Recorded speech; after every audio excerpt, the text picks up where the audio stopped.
நான் யாரு? நான் எங்க இருக்கேன்? பண்றதெல்லாம் பண்ணிட்டு ஒன்னும் தெரியாத பப்பா மாதிரி முழிக்கிறான் பாரு. நைனா, ஆத்தா, எப்பரா இருக்கேன் மௌனே? நம்ம கிளான்காரங்கெல்லாம் மேல செம பாஸ்டல இருக்கானுங்க. உன் நைனா அவளை கூட உன்னை காப்பாற்ற முடியாது. யாரா அந்த பையன்? நான் தான் அந்த பையன். எனக்காண்டிதான் காத்து நின்றோம். வணக்கண்டா மாப்பிள்ள. சொர்க்கத்திலேயாவது கொஞ்சம் சிரிங்கலேண்டா. மச்சான், இவன் நம்மள மட்ட பண்ணனால தானே கல்யாண நாள். அங்காளி எப்படி இருக்க? ஆசையா மல்லிப்பூ எல்லாம் வாங்கிட்டு வந்தேன். வந்து பார்த்தவ எல்லாரையும் மட்ட பண்ணிட்டான்டா. நெல்ரா ஃபுக்காக்கு மௌனே, எங்களை ரொம்ப நேரம் காக்க வச்சுட்ட.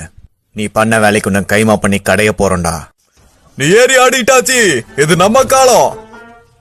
உனக்கு சப்போர்ட்டுக்கு நான் இருக்கேன். இவனா வில்லங்க பிடிச்சவனாச்சே.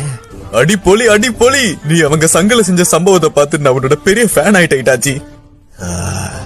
இந்த ஆளு திருந்தவே மாட்டான் போல. நான் முன்ன சொன்ன மாதிரி தக்காளி எப்படி முளைச்சதுங்கிறதுலாம் முக்கியம் இல்ல, சமைச்சோமா சாப்பிட்டோமான்னு இருக்கணும்.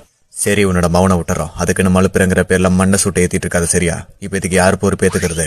அடச்ச, அந்த சனிய சாஸ்கே கையிலேயே நான் சாகணும். அந்த உச்சிக்காகலான சேர்ந்தவனுக்கு மட்டும் என்கிட்ட கிடைச்சானுங்க, கும்மு கும்முனு கும்மி கண்டம் துட்டமா வெட்டி களைச்சு போட்டுருவேன். நாங்க என்ன சீட்டு கட்டா கழிச்சு போடுறதுக்கு? ஆமா, மல்லிப்பூ இவர் கொடுத்துட்டா அல்வாவி சேர்த்து கொடுத்துரு. அதெல்லாம் மாமா வாங்கிப்பாரு. இல்ல